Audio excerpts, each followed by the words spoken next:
Hi, I'm Dr. Chasen, and I'm going to talk to you about pediatric respiratory illness. So has anybody seen a kid that looks like this? Poor guy comes into your office. I'm sure something like that looks familiar. So today I'm going to talk to you about how to assess and how to diagnose cough and respiratory issues in kids. I'm going to give you kind of some guidelines to make it a little bit easier.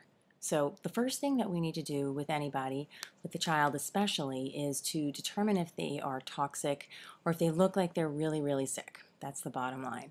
After that, we'll talk about distinguishing between upper respiratory processes and lower respiratory processes. And I'll give you some clues to figure out how to diagnose that. But the first things first, you have to make sure that the child is not toxic. Because babies are really cute and kids are nice, but you may not feel the same way about the parents. I'm sure there are a lot of people who feel comfortable with kids, but I'm sure there are also a lot of people who dread kids coming in because the parents can be a little bit intimidating.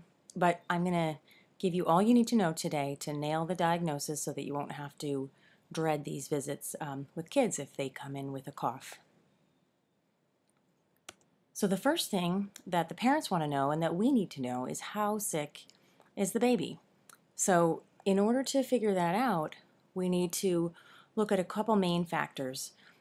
Is the baby working really hard to breathe? Is there an increased work of breathing? And is the baby dehydrated? And these things are a little bit trickier with pediatrics because the parent, it's a different kind of visit. Parent is with the child, and so you basically have two people inside the room, sometimes more, if both parents are present, and you have to cater your information to the parent.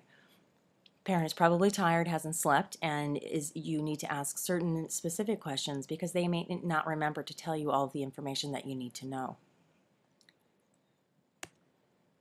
First thing to remember is that if there's a baby that's 3 months old or younger with a fever, that's a temperature over 100.4, needs to go to the emergency room without question, always. And that is because there is a very high chance of having a hidden occult infection, bacteremia, and children 3 months and younger can get very sick very quickly. And if there is a fever in a young baby, they need to go to the ER for further workup and evaluation to rule out any possible bacteremia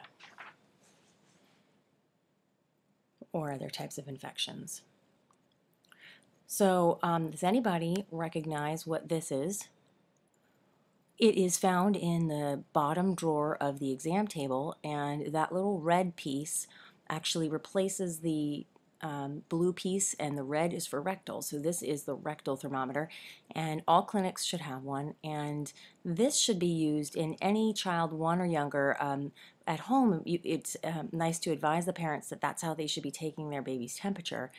You will probably need to take the baby's temperature rectally if it's going to change the management. If you're concerned if the baby needs to go to the emergency room and the fever will make the difference, then you use this in a child less than 1, or even up to age 5 if the if it's going to make a difference in the management and diagnosis of what's going on.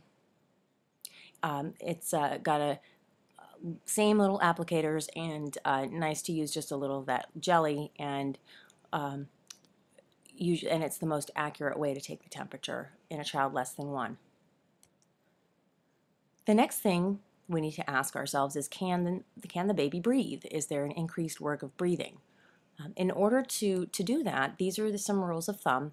We need to count the respiratory rate for a full minute, though, in a child, because the breathing is a little bit irregular. And in looking to see whether there's any sign of respiratory distress, we look for things like retractions and flaring, accessory muscle use, and stridor, and pulse ox less than 95% on room air. If there's any of these things present, then the child needs to go to the emergency room. So aside from breathing, this is the other thing we need to think about. And we need to know about the hydration status of the baby or the child. Normal amount of wet diapers per day is about 6, but 4 per day would be reassuring.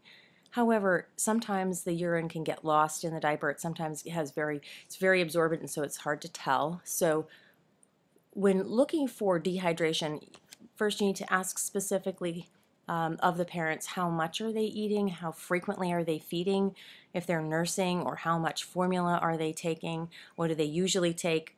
The parents won't remember to tell you all of this information usually, so you need to ask the specific questions. But on exam, a really good sign to look for is if there's no fighting when you're fighting the exam, when you're trying to examine the baby, if there's no reaction to you trying to put something in its mouth or its ear, that's a very big sign of dehydration and lethargy, and that's a warning sign that the baby might be toxic looking, because children don't really like to be examined, and we expect them to fight. If their mucous membranes are kind of sticky, that's a very good sign that they're dehydrated. And if they're not drooling, babies younger than 4 months old don't have tears, but typically around 4 months is when they develop. And if they do not have tears and they're crying, that's another sign of dehydration. So these are the questions that we need to ask and the things we need to look for before we even get started with the respiratory component. So the next thing to ask is a few more questions. Now the parents want to know, if the baby has not been acting or the child has not been acting like themselves. That's important to know if their behavior has changed. There are also a few very important details we need to ask ourselves and ask the parents. What day of the illness is it? And this is important because different diagnoses are, if the baby comes in with a cough that sounds like croup and they're on day 4, then we know it's probably going to be getting better. So it's very important to know the actual day of the illness, or if they've been sick for 2 weeks, it makes a very big difference.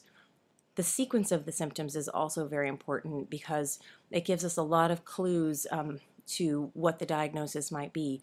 For example, if there is a rash before the fever, then that's more indicative of upper respiratory infection, probably a viral infection. If the rash comes after the fever, that's more likely to be something like roseola. So if the baby has had a cough for about 3 days with no fever and then suddenly develops a fever, that's concern for possible secondary bacterial infection, possible bacterial pneumonia. So these are very important things that we need to ask, and they don't always remember to tell us, and the baby sometimes or the child won't tell us themselves, so we sort of depend on the parents to do that. So we need to ask the specific questions. Risk factors are also important to consider, and in your questioning and assessing the baby, you can ask the parents these questions. And when you're asking about the child, up until about age 2, the birth history is important, where if there is a history of prematurity, sometimes they can have an increased risk of chronic diseases. Unvaccinated children have increased risk of certain diseases, such as any disease caused by Haemophilus influenza or strep, and we need to be aware of that. If they are in daycare or if they're at home, these are more chances of having other contagious diseases. And if they've recently had antibiotics, then that will be more suspicious for a more severe infection. It's very important to check the respiratory rate and count for a full minute, and the heart rate and the pulse ox and the temperature for a child who with a respiratory illness. And all of these things are done really to tell if the child is toxic or not toxic. So once we've figured that out and the child is stable and we know that they're not toxic and they don't belong in the emergency room, then we can begin to look at the other processes and figure out what's exactly going on. Is it an upper respiratory process, a lower respiratory, or something in between? So just a word about influenza. It actually can involve the upper respiratory tract and the lower respiratory tract, and it is something that we should consider if there is an abrupt onset of fever, headache, or in an older child, myalgias they can express that. You can refer to the learning bite on influenza. It's excellent, and just something to keep in mind. And typically there's upper and lower respiratory components, and it comes on pretty abruptly. Now, if we have an upper respiratory infection that involves the larynx or the upper respiratory tract, there's a few things that are more common and some that are not so common. Epiglottitis is not very common anymore because of immunizations, and it's caused by Haemophilus influenza, and most people don't get it. Just something to note is that if you ever see a child, the signs would be they're sitting in kind of a leaning forward in a tripod position, drooling, leaning forward, and that is an impending emergency, but it's very rare. And foreign body aspiration is usually fairly obvious from the history. Bacterial tracheitis, the children look very, very ill, high fever. So we're going to focus mostly on croup. Viral upper respiratory infection usually is fairly self-limited and low-grade fevers and more like the common cold.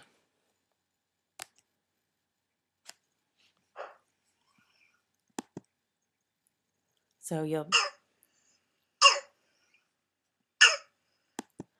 if you've heard that noise, you probably won't forget it. Parents who've had children who have had croup before usually remember exactly what it sounds like. It's a viral infection. It typically affects kids between the ages of 3 months and 3 years. That barking kind of a cough. Usually the symptoms will get worse between day 3 and 4, and that's typically when we'll see the people come into the office. They can have a runny nose, a low-grade fever. If the child comes in between day 3 and 4 and is not in any respiratory distress, it's not absolutely necessary to treat.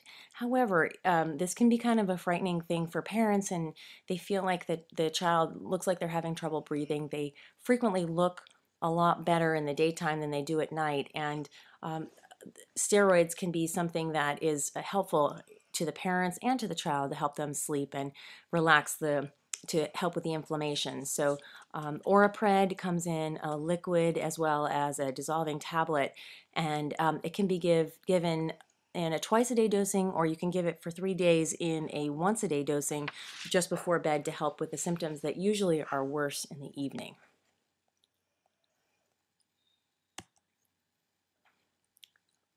Lower respiratory infections are the ones involving the bronchioles, and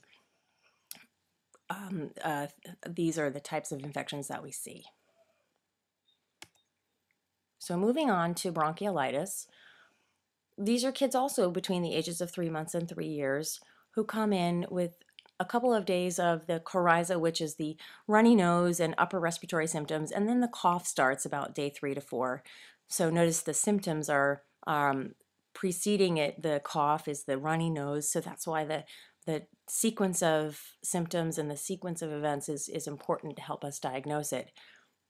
And these kids are sometimes called the happy wheezers because they typically don't look acutely ill in the office. They can, and if they do look acutely ill. That's when we're looking at our respiratory rate and really just deciding if the child is toxic.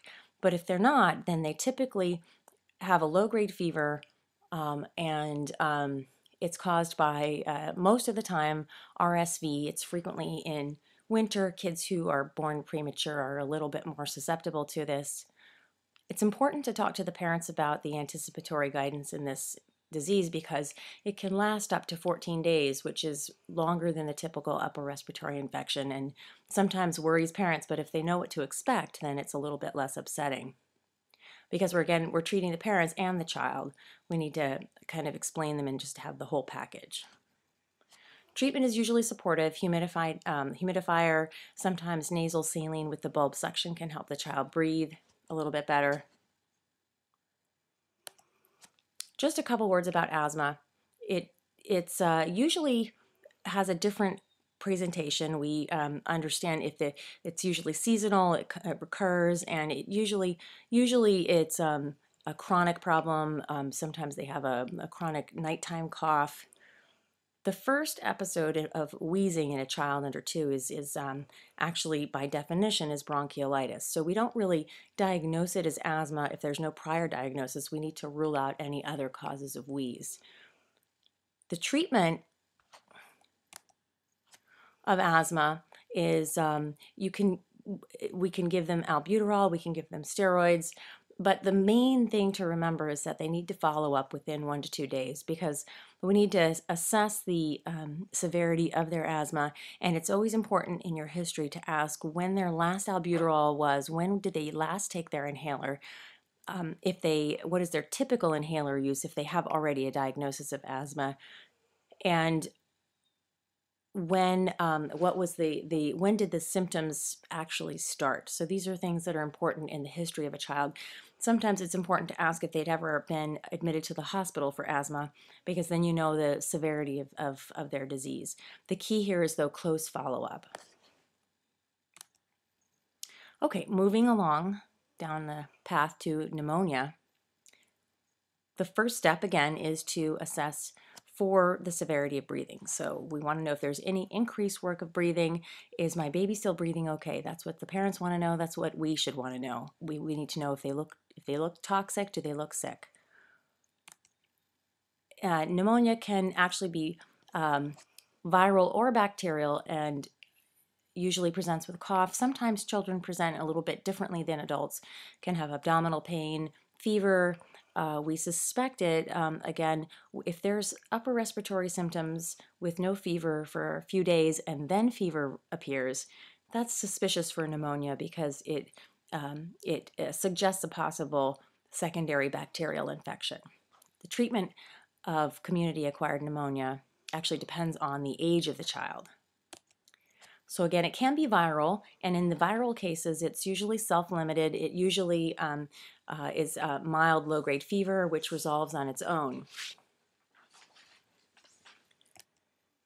Bacterial pneumonia, though, in a child 6 months or younger, which is different from the child with a fever 3 months or younger. 6 months or younger actually needs to be evaluated in the emergency room, and this is because pneumonia can actually, children 6 months or younger can have a higher chance of bacteremia, and they need to have blood work and other tests run that are best done in the emergency room. So if there's a child who's 3 months or younger with a fever, that child needs to go to the ER. And if a child you suspect has pneumonia, 6 months or younger, that child needs to go to the ER, because they need close follow-up.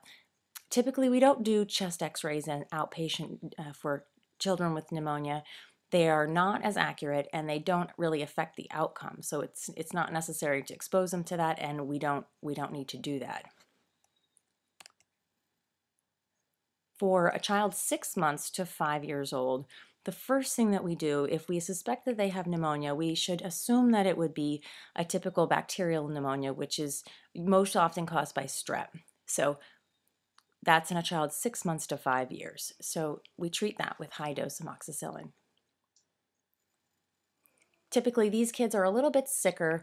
Sometimes they have abdominal pain, and they have a little bit higher of a fever, and we just, because they're 6 months to 5 years of age, we treat them with amoxicillin. So the high-dose amoxicillin is 90 to 100 milligrams per kilogram per day. If there is a non-type 1 reaction, that is, if they did not have an anaphylactic reaction to penicillin, then you can give Omnicef. Otherwise, you would give clindamycin or azithromycin. In a child who is greater than 5 years old, the first thing that we think is atypical bacterial or mycoplasma. And these kids usually have a low-grade fever. They sometimes have a gradual onset of symptoms, a headache. They could have a wheeze. They're not usually acutely ill, and we treat these kids with azithromycin. So anyone over 5 years old who has these symptoms, that we first think atypical bacterial pneumonia. And the dose for the azithromycin is 10 milligrams per kilogram on day 1, followed by 5 milligrams per kilogram per day for 4 more days. Erythromycin is another option, although it causes an awful lot of stomach and GI upset, so it's not preferable. A child who is greater than 5 years old can also get bacterial pneumonia, and it can be caused by strep pneumonia. We would suspect this type of thing, not first off, but the second line, we would suspect it if the child is more acutely ill, if they are significantly tachypnic or hypoxic, if we find focal lung sounds.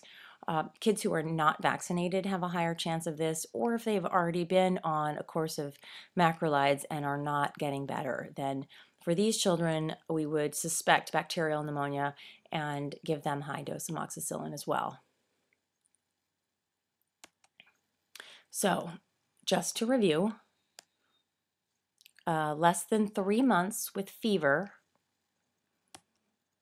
goes to the emergency room. Child with a respiratory illness must first be assessed for toxicity,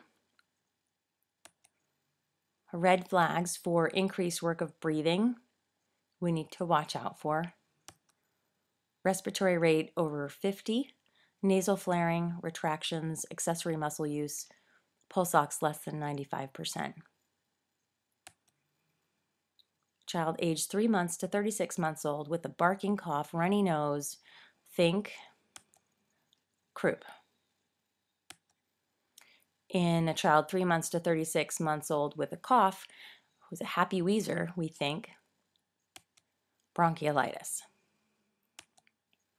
Abrupt onset of fever, cough, and tachypnea with abdominal pain, or a child with upper respiratory symptoms for 3 days and then a fever, we think about pneumonia. A child 6 months or less with suspected pneumonia, send them to the emergency room. We treat pneumonia in a child aged 6 months to 5 years with high-dose amoxicillin. We treat pneumonia in a child 5 or older first line with azithromycin. Now, we need to always remember the most important part of this whole thing is parental guidance. We unfortunately can't just give the prescription to the child and tell them to come on back, because we need to talk to the parents about that, so they don't do that. So hopefully that won't happen. But this is really all they want to know. They really just want to know what their child has. They want to answer these questions, and really all they want to know is their child going to be okay? Is it going to be all right? And all of these things really fit very nicely right into the Magic Minute.